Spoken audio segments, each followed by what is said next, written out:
Terça da Saúde. Terça da Saúde. Um programa feito para esclarecer todas as suas dúvidas sobre saúde. Terça da Saúde. Aqui na Rádio Clube.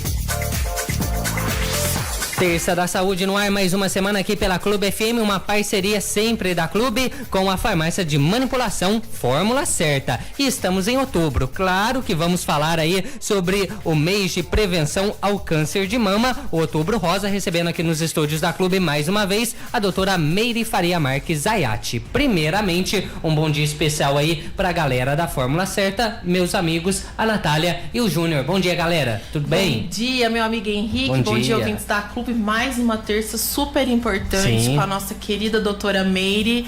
Bom dia, Júnior. Bom dia, doutora. Bom dia a todos os nossos ouvintes da Rádio Clube, aos amigos e parceiros da Farmácia Fórmula Certa. Bom dia, doutora. É um prazer muito grande ter a senhora aqui novamente. Bom dia, pessoal. Tô adorando vir aqui toda terça, hein? Vou deixar anotado na agenda. Mas é um prazer recebê-la aqui sempre com a gente, falando de um tema super importante para nós mulheres, né, doutora? Eu acho que falar sobre saúde é sempre importante, né? Não importa o tema que a gente vai discutir, mas saúde é um dos pilares mais importantes na nossa vida, né? A gente brinca que quando a gente tem saúde, o resto a gente corre atrás. Exato. Então todos os temas são importantes e o Outubro Rosa é mundialmente conhecido. A gente não poderia deixar de falar sobre essa campanha tão importante para as mulheres como um todo. Doutora, tão importante que ainda algumas pessoas são leigas um pouco no assunto. Então explique para nós o que é o Outubro Rosa, o porquê do Outubro Rosa. O Outubro Rosa, ele começou, na verdade, nos Estados Unidos, em 1990. Existiu uma campanha, começou com uma corrida, onde as participantes estavam com laços cor-de-rosa, que é o que representa a campanha até hoje, para falar sobre câncer de mama. E aí isso repercutiu mundialmente e hoje no mundo todo, né? Sim. Então, iluminação de monumentos, várias campanhas, sejam governamentais, privadas, mas se fala muito sobre a prevenção do câncer de mama e ele é tão importante porque é ainda uma doença que mata muitas mulheres, não só no nosso país, mas no mundo todo. Para vocês terem ideia, o câncer de mama é o câncer que mais mata mulheres. Então, 25% das neoplasias em mulheres é por conta do câncer de mama. E além de ser uma doença prevalente, ela também tem uma alta taxa de mortalidade. E isso poderia ser diferente. Se não fosse assim, não teria nem sentido a gente fazer a campanha. O que a campanha recomenda?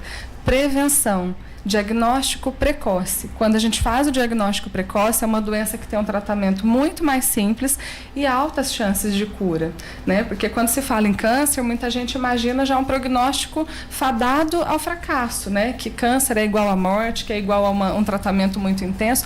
E não é, gente. Mesmo o câncer de mama, existem vários tipos de câncer dentro dessa categoria.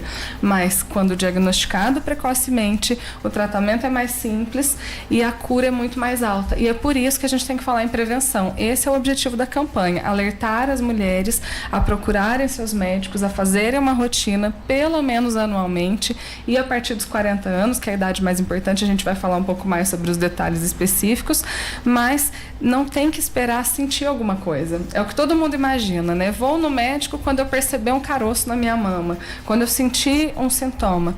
Não, gente, é lógico que se você sentir alguma coisa, você precisa ir ao médico para diagnosticar, e nem todo caroço na mama é câncer, tá, gente? Fiquem calmas, aliás, a maioria dos nódulos na mama são benignos, mas o intuito é a gente fazer o exame antes do sintoma. Então, se você faz uma mamografia precocemente, quando ainda é uma microcalcificação, muito antes de ser o nódulo, é ali a nossa maior chance de cura, e o tratamento vai ser mais simples. Por isso que a gente tem que falar tanto de prevenção.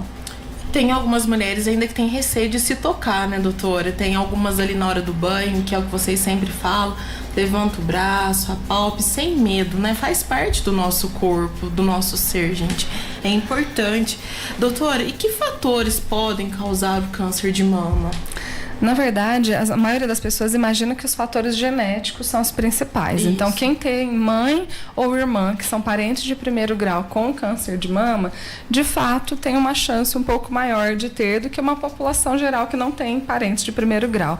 Porém, menos de 20% dos casos de câncer são genéticos. Então, quais são os principais fatores de risco? É o estilo de vida mesmo, que vale para a prevenção de todas as doenças. Então, assim, uma mulher que está muito acima do peso, sobrepeso, a obesidade é um fator de risco importante, o tabagismo é um fator de risco importante, o uso de hormônios sem recomendação médica, sem acompanhamento, também pode aumentar o risco, né? O estresse. Existem estudos já tentando comprovar que o poder do emocional, então assim, mulheres muito deprimidas, mulheres que tiveram, né, uma coisa passada não tratada, têm mais chance de ter. Então, não é só a parte genética. E aí, nessa parte genética, a gente não pode mudar, né? Não tem como deixar de ser filha da minha mãe. Mas, se eu estiver acima do peso e controlar isso, melhorar minha alimentação, emagrecer, eu já diminuo esse risco. Isso é um fator modificável. Se eu parar de fumar, se eu controlar os meus níveis de estresse. Então, prevenção primária, que a gente chama, é tudo aquilo que a gente pode realmente evitar.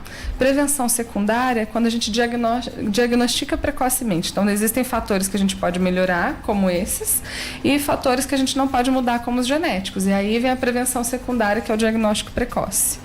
E quanto que a pessoa, a mulher no caso, começa a observar que tem algo de estranho no organismo dela, que ela deve procurar o médico? Bom, então vamos falar primeiro do autoexame de mamas, que é uma forma da mulher descobrir se tem alguma alteração no seu corpo. O autoexame de mamas, ele é um pouco controverso, tá, gente? Por quê? Palpar a própria mama não é uma coisa assim tão simples, né? As mamas são muito diferentes, tem mulheres que têm mais glândulas, que têm mais sensibilidade. Então, algumas têm a sensação que tem vários carocinhos na mama. E dependendo do dia do ciclo, perto da menstruação, a gente percebe que a mama fica mais inchada. Então, às vezes, a gente tem dificuldade de saber se tem ou se não tem alguma coisa alterada. E aí, muitas mulheres têm receio de fazer o autoexame, que é o que você comentou, e de achar alguma coisa. Outras mulheres fazem, não acham nada e acham que isso é suficiente. Ah, eu palpei, não senti nada, para que eu vou no médico? Então, o que alguns estudos viram? Que o autoexame das mamas, não que ele não seja importante, ele é, e eu vou explicar em que sentido, mas ele não substitui a consulta médica e os exames de imagem, tá? Então, ele tem que ser algo não penoso para a mulher. Então, assim, o que a gente recomenda, na verdade? Observar seu próprio corpo. A gente precisa estar alerta. No fundo, a gente sabe que tem alguma coisa diferente, né? Então, assim, na hora do banho, você tá ali se ensaboando, na hora de passar um hidratante, você percebeu que tem algo diferente. Opa, é um alerta, vamos conversar com a sua ginecologista. Não que seja uma urgência, que você precise no outro dia, nada de ficar apavorada, porque, como eu disse, a mama muda ao longo do mês, então tem dias que você vai ter essa sensação, e nem todo nódulo é câncer de mama, a maioria não é, inclusive, tá? Mas notou algo diferente, é hora de voltar na sua médica. Ah, mas eu fui faz 2 meses, é só o ano que vem que eu tenho que voltar. Não, notou a diferença, volte, não custa, é melhor ir e descartar qualquer problema, principalmente se você tem mais de 40 anos, né? Agora, ficar ali com aquele comprometimento, todo mês, uma semana depois da menstruação, olhar no espelho, apalpe, ver na internet os movimentos, se você se sente confortável fazendo isso, ok, mas não precisa ser, assim, uma tarefa de casa tão importante, você precisa estar alerta, observou algo diferente, procure seu médico. E aí, quais são os principais sintomas, que era a pergunta, né, gente? A principal alteração que leva a gente a pesquisar com exames de imagem é o carocinho. Se você notou um nódulo na sua mama, endurecido, é um sinal de alerta. Saída de secreção pelo mamilo, mas é uma saída espontânea. Também tem mulher que vive apertando o bico do peito, ainda mais quando a mama está sensível. Ai, será que tem leite? O que está acontecendo? A pessoa fica apertando. A gente tem vários ductos na mama e toda vez que você aperta, você estimula que produza outra secreção e aí pode estar saindo. Então, saída espontânea é uma coisa, é aquela que você chegou em casa para tomar banho, tirou o sutiã, opa, meu sutiã está molhado, tem uma secreção aqui. Essa é uma que é um sinal de alerta, tá? Mas ficar apertando o bico do peito toda hora, não façam isso, tá, gente? Não precisa. Mudança na característica do bico do peito. Ele era de uma forma, de repente ele retraiu, ele foi pra dentro. Tem muita mulher que tem o bico invertido. Sim. Se é assim a vida inteira, ok, nenhum problema. Mas não era, inverteu. É um sinal de alerta. E mudança na característica da pele. Então, a pele tem uma característica que a gente está acostumado. E, de repente, uma área da mama ficou com aquele aspecto de casca de laranja, ficou avermelhado, quente. Então, essas são as principais alterações. E nem um sinal como febre... Nada. Não. Por exemplo, uma mastite, que é uma infecção da mama, que não acontece só com quem amamenta, tá, gente? É mais comum com quem tá amamentando, mas pode acontecer em qualquer fase da vida. Geralmente vem com febre, com dor, com calor local, mas sintomas sistêmicos são mais raros. Geralmente o sintoma que faz a gente pesquisar com exames de imagem são alterações na mama. E todas essas alterações que eu comentei, elas podem ser benignas, tá, gente? Por isso, nada de ficarem apavoradas, mas notou diferença, procure seu médico. É como a senhora nos mencionou, quanto mais cedo, mais precoce, mais fácil de se tratar. Porque é uma doença facilmente tratável, é uma patologia, na verdade, facilmente tratável, quando precocemente, doutora, descoberto? Quando precoce, é muito mais fácil. Então, assim, o tratamento, ele tem várias vertentes, né? Geralmente, ele é cirúrgico, a área acometida, né? A área do nódulo, a área que está com câncer de mama, precisa ser retirada cirurgicamente.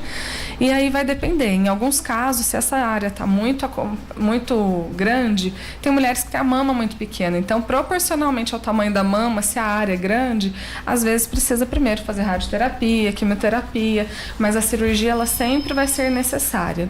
Nem todas as vezes é preciso tirar a mama toda. Então, quando é diagnosticado no início, tira só o quadrante que a gente fala, que é a região acometida e uma região ao redor, que são as margens livres.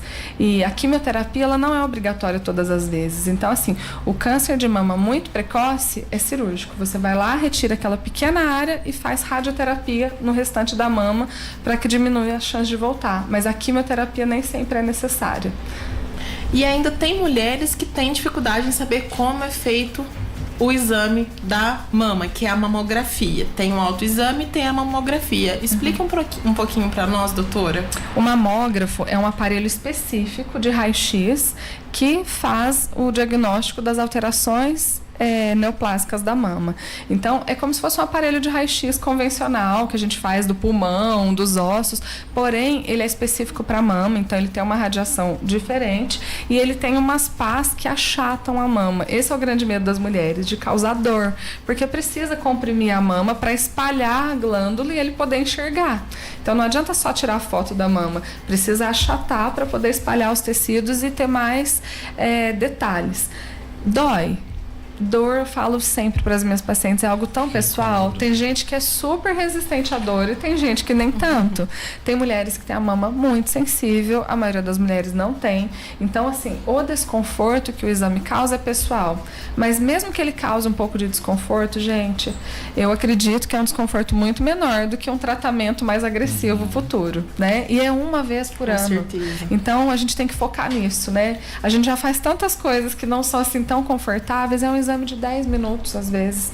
Então, se preparem. Lógico que se você é uma mulher que ainda menstrua, você sabe que tem um período do mês que a mama está mais sensível, procure agendar logo depois da menstruação, que é um período que a mama está menos inchada, menos dolorida. Se for num dia que está muito sensível, toma um analgésico antes ou tenta trocar a data para um dia não tão sensível, mas não deixe de fazer, não tenha medo. A maioria das mulheres se surpreende. O relato que eu tenho é: nossa, eu fui morrendo de medo, doutora, mas até que foi tranquilo. Não, super tolerável, rapidinho. E é importante fazer todo ano, né, doutora? Todo ano, a partir dos 40 anos. Essa é outra questão, né? O Instituto Nacional do Câncer, que é o INCA, e o Ministério da Saúde, que é o que rege o nosso Sistema Único de Saúde, o SUS, eles recomendam mamografia a cada 2 anos, a partir dos 50 anos, tá? Então, dos 50 aos 69, de 2 em 2 anos. Essa é a recomendação obrigatória pelo SUS, que a paciente não tem dificuldade de agendar o exame, porque ela está dentro desse critério. Porém, por que é assim, gente? A gente está falando de um país continental. Então, são muitas mulheres, tem um custo alto e a taxa de detecção ela é muito mais frequente nessa faixa etária. Então, a maioria das mulheres que tem câncer de mama é entre os 50 e 69 anos. Então, quando se fala em política pública, faz mais sentido fazer na faixa etária que é mais acometida, porque ali ele vai diagnosticar mais. Não que não exista câncer de mama em outras faixas etárias. Então, o raciocínio deles é esse. Se eu fizer para todas as mulheres a partir dos 40 anos, eu tenho uma população muito grande. E aí, E o diagnóstico não vai ser tão grande assim, porque dos 40 aos 50 o acometimento é menor e o gasto é muito intenso. Então eles acabam deixando dos 40 aos 50, se o médico solicitar, porque ele notou alguma coisa de exame clínico, se a paciente tem um antecedente familiar, não é aquela coisa assim, porque é super comum, às vezes a gente fala, a própria agente comunitária passou lá em casa e falou, olha, tá na época da sua mamografia. Por quê? Porque ela tá cadastrada entre os 50 e 69 anos, mas não que a mulher não consiga fazer antes disso. Agora, o que a Sociedade Brasileira de Mastologia, o que a maioria das sociedades no mundo todo recomendam? Mamografia a partir dos 40 anos, se possível, anualmente. Então, essa é a maior chance de detecção que a gente tem. Uma vez por ano, a partir dos 40, e não parar com 69 anos. Por quê também? A nossa população está envelhecendo cada vez mais, né? Graças a Deus, né? Com melhoria na qualidade de vida, as mulheres estão vivendo mais tempo e elas continuam tendo câncer de mama depois dessa idade. Lógico que quando ele aparece tardiamente, depois dos 70, ele costuma ser menos agressivo, mas tudo vai depender. Então, o médico é a pessoa que vai realmente te indicar se você precisa ou não, mas de via de regra, se possível, a partir dos 40 anos e anualmente. Tem situações que a mulher precisa fazer antes? Tem. Então, aquelas que têm o fator genético hereditário, parentes de primeiro grau, mãe ou irmã, isso é parente de primeiro grau. Porque às vezes a pessoa fala, olha, minha tia, avó teve câncer de mama, eu tenho mais risco, eu quero fazer uma mamografia agora. Entendeu? Então, assim, primeiro grau que tem essa questão genética que aumenta um pouquinho o risco, é mãe e irmã. Então, se a sua mãe teve câncer de mama, você vai começar a fazer 10 anos antes da idade que a sua mãe fez o diagnóstico. Por exemplo, minha mãe teve diagnóstico com 45 anos. Então, você não vai começar com 40, você vai começar com 35, tá? Por isso que é tão importante. Eu falo que quando a gente fala, assim, para muita gente, é difícil a gente estipular uma regra. Então, o seu médico, ele sempre vai ser a pessoa mais indicada para dizer o que é o ideal para você, tá?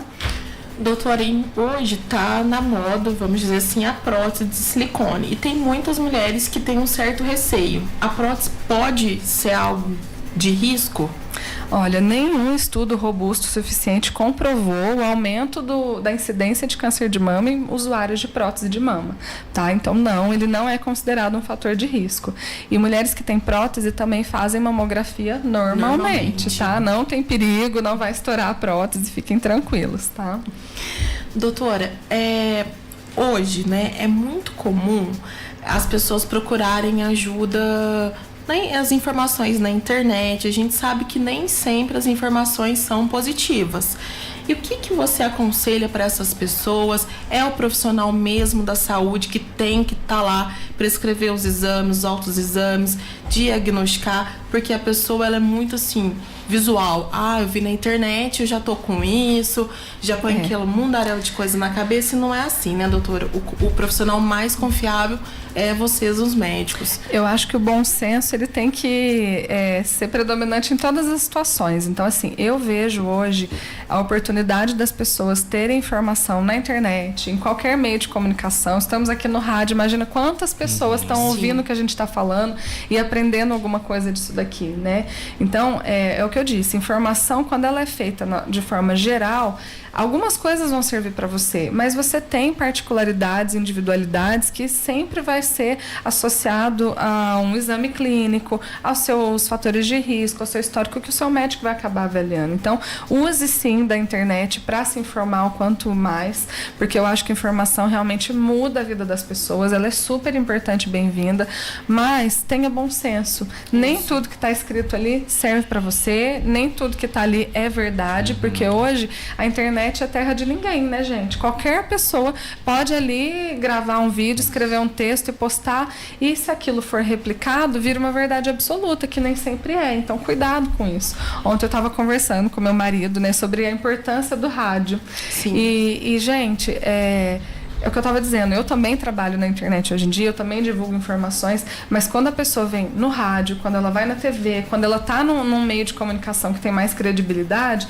as informações costumam ser mais confiáveis. Então, assim, cuidado com o que vocês verem na internet, porque tem muito sensacionalismo. E, infelizmente, quanto mais sensacionalista for a informação, mais ela tem credibilidade. E isso é tão preocupante, porque às vezes as pessoas ficam apavoradas à toa, fazem coisas que não precisam, e aquilo que é importante, que é o básico, geralmente o básico bem feito é o que mais funciona, né? E nada vai substituir uma consulta médica, nada, né? Porque uma notícia divulgada na internet, no rádio, tudo é uma notícia geral, né? Então, uma consulta médica é uma consulta individual. Exato. Né? Uhum. Doutora, deixe uma mensagem para as mulheres do Outubro Rosa, aquelas que estão passando pela patologia, aquelas que tá para receber um exame, o preventivo. Deixe uma mensagem para nós. Eu sei que o diagnóstico de uma doença é sempre muito difícil, não importa qual a doença. A verdade é que todos nós queremos estar gozando de saúde o tempo todo. E aí o medo do que vai vir pela frente, né, de como vai ser o tratamento, ele realmente às vezes paralisa a gente. Então, mulheres que estão me ouvindo e que estão de repente esperando um diagnóstico porque já fizeram um exame, porque notaram uma alteração na mama, confiem em Deus. Façam a sua parte de se tratar, de procurar fazer o melhor que você puder e não se entregue ao desespero, porque tem tratamento, tem cura, tem qualidade de vida durante o tratamento e principalmente após o tratamento. Então acreditem, por mais que você esteja passando de repente por uma fase difícil, porque não dá pra gente dizer que não é difícil fazer um tratamento, sempre é, né? Mas ele passa, ele é passageiro e vai te devolver a qualidade de vida que você precisa. Então confie nisso e não deixe que o medo te paralise, não deixe de fazer os exames por medo do diagnóstico. Isso é extremamente comum. A maioria das mulheres que faz o diagnóstico de uma doença já avançada é porque ficou muitos anos sem ir ao médico exatamente pelo medo de ter uma doença grave. Então isso é super comum. O paciente às vezes chega no consultório assim, apavorado: ai, doutora, eu senti um carocinho. Eu falei: faz quanto tempo? Muito tempo, mas eu tinha tanto medo que eu fui deixando. E faz quanto tempo que a senhora não faz mamografia? 10 anos, 5 anos. Então, assim, o medo ele paralisa. E aí, o tratamento ele ainda vai existir, pode ter chance de cura, mas imagina o quão penoso foi esperar esse tempo todo até saber se era, se não era, até tratar. Então, de verdade, não deixem que o medo paralise vocês, não deixem de fazer a parte de vocês cuidando da alimentação, do estresse. Eu falo muito sobre a importância do autocuidado, né? A mulher tem muito disso, de cuidar de todo mundo, de cuidar da família, de priorizar tudo, menos elas. Não, depois eu vejo, depois eu vou no médico, depois eu me cuido. Só que pra gente cuidar de todos os outros, a gente precisa estar bem em primeiro lugar. Então, não é egoísmo, é um ato de amor próprio mesmo. Então, você tem que ser a prioridade e não deixe de fazer seus exames. Uma vez ao ano é o mínimo, gente. Ginecologista todos os anos, desde a menstruação, a partir dos 40 anos, isso é mais importante ainda, mesmo que você não sinta absolutamente nada, tá? Porque é justamente essa questão. Diagnosticar antes mesmo de você estar sentindo, né? Então, faça a sua parte e se algo mudou, acabei de sair do médico, estava tudo bem, volte, porque essa é outra coisa super comum. Ah, mas eu fui agora no médico, acabei de fazer os exames, ano que vem eu volto. Não, mudou alguma coisa, volte de novo, e de novo, e de novo, tá? Fazer o hoje, né? Vamos fazer o hoje para precaver o futuro, né, exatamente. gente? Um papo muito bacana, muito interessante na manhã de hoje, né? Falando um pouquinho aí sobre a prevenção do câncer de mama, falando do Outubro Rosa, esse tema aí que ganha as mídias nesse mês de outubro. Obrigado, doutora Meire, obrigado, Júnior, obrigado, Natália. Até a próxima semana. Henrique, obrigado, doutora. Obrigada, pessoal. Quem quiser saber mais informações, eu prometi que eu ia responder no ar as dúvidas que apareceram ontem na minha caixinha do inbox. Eu não respondi especificamente, mas estava dentro do contexto que a gente falou aqui. Vou responder todas vocês lá e fiquem à vontade para me mandar. A caixinha de perguntas ainda está lá em aberto, tá? Então, tem coisas que eu consigo ajudar vocês, mesmo sem examiná-las, mas se não foi no médico ainda esse ano, procure já a sua ginecologista, tá bom? Um beijo para vocês, pessoal. Tá certo. Valeu! A Rádio Clube apresentou Terça da Saúde.